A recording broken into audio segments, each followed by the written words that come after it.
And in every shot, as we approach T-minus 2 minutes, if this were a football game, we'd be getting close to it.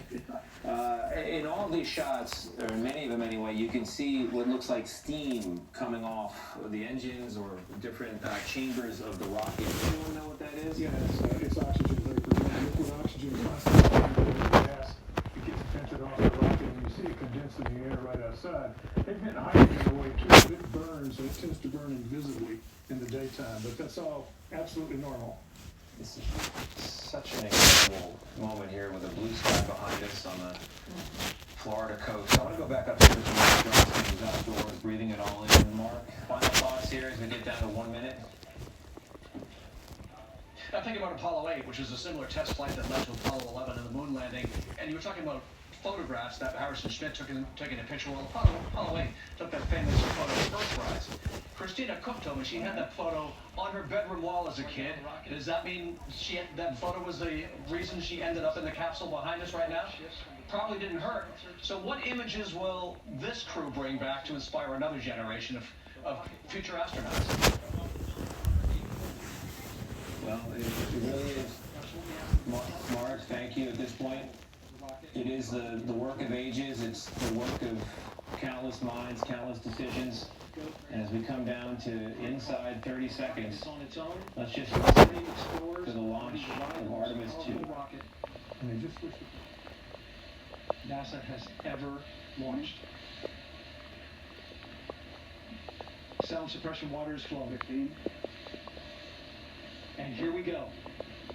10, 9, 8, 7, RS-25 engines. 4, 3, 2, 1. Booster ignition. And liftoff.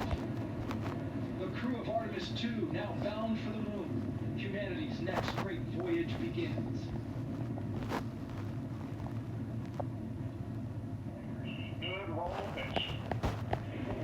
Roger, roll pitch. Houston now controlling the flight of integrity on the Artemis II mission. Integrity, AMT high. Launch time has 30 seconds. Target milestone. Mission control Houston see good performance on the engines. Space launch system core stage. Integrity, 3 miles in altitude. Traveling more than 1,200 miles per hour.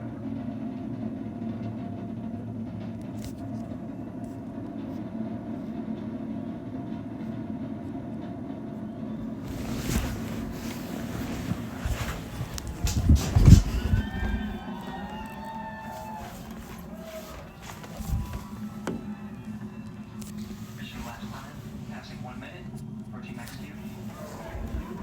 On the way on. And we are loud and clear on the way on. Communication signal transport confirmed as integrity and crew go supersonic. Approaching 90 seconds into the Artemis II mission. Integrity is 14 miles in altitude and allows range traveling more than 600 miles per hour.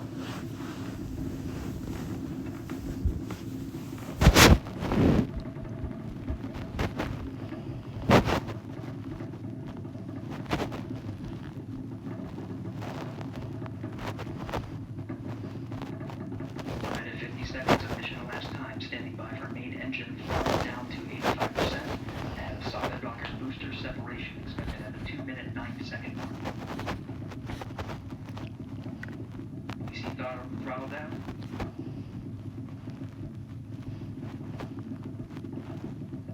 Confirm separation. Main engine's throttling up, guidance converged.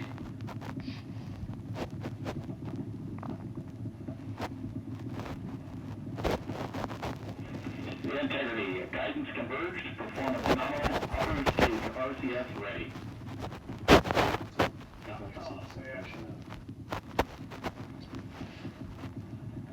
Integrity, SM priming complete. SM priming complete. 2 minutes 45 seconds of mission elapsed time into the Artemis II mission. Thrusters on integrity and upper stage confirmed in a ready state. Head of service module fairing separation.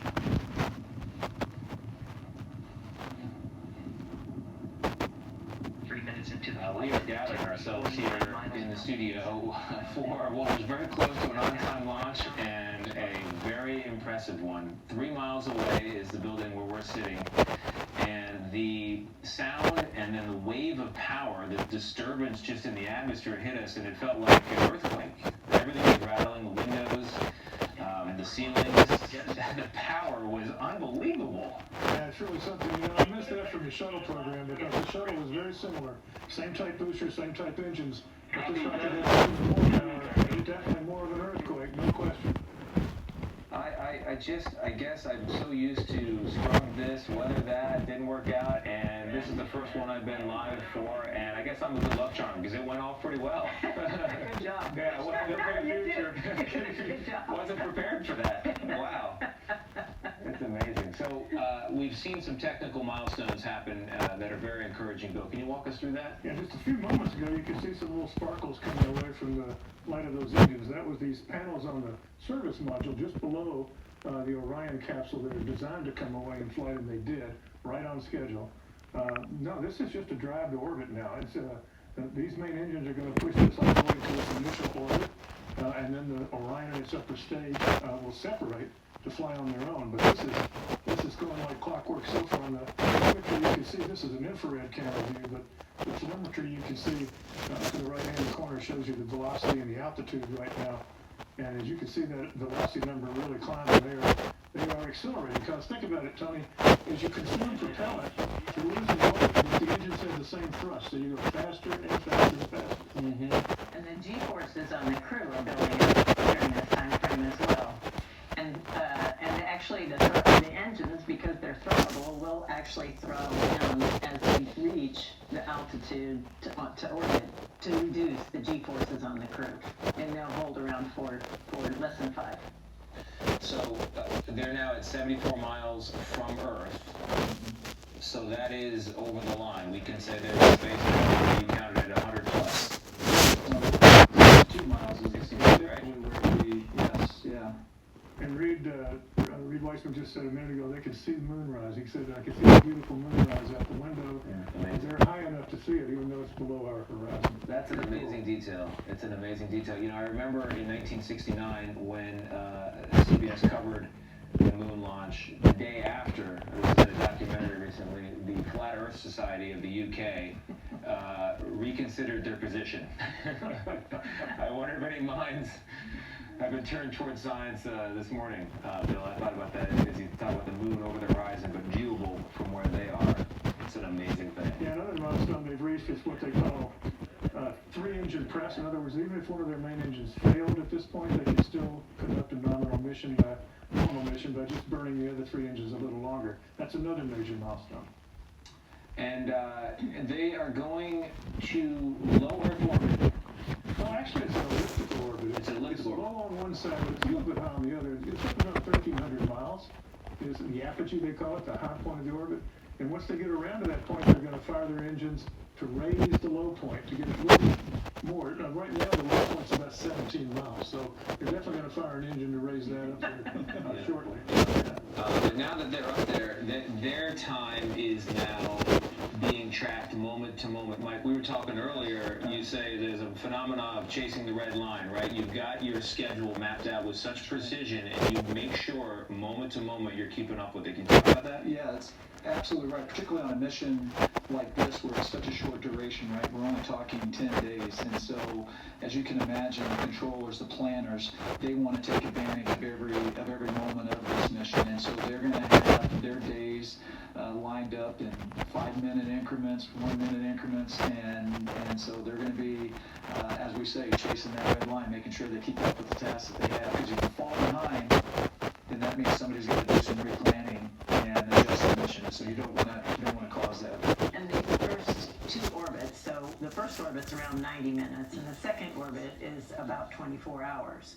So those first 2 orbits, they have to verify that all the major systems are working properly, because then they can't do the translunar insertion to go to the moon if, you know, we have a bad ECLIS system, a life support system that's down and not going to work for our crew for that long. And so these this first day, they're going to get much sleep because they're going to be checking out all the systems. The ground team's going to be busy scrambling to make sure and verify all the systems are working properly because they have to make a decision in just over 24 hours, are we going to the moon or not? Yeah.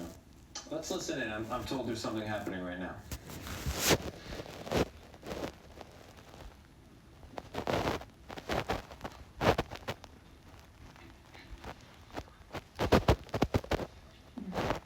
Integrity and nominal MECO core stage separated.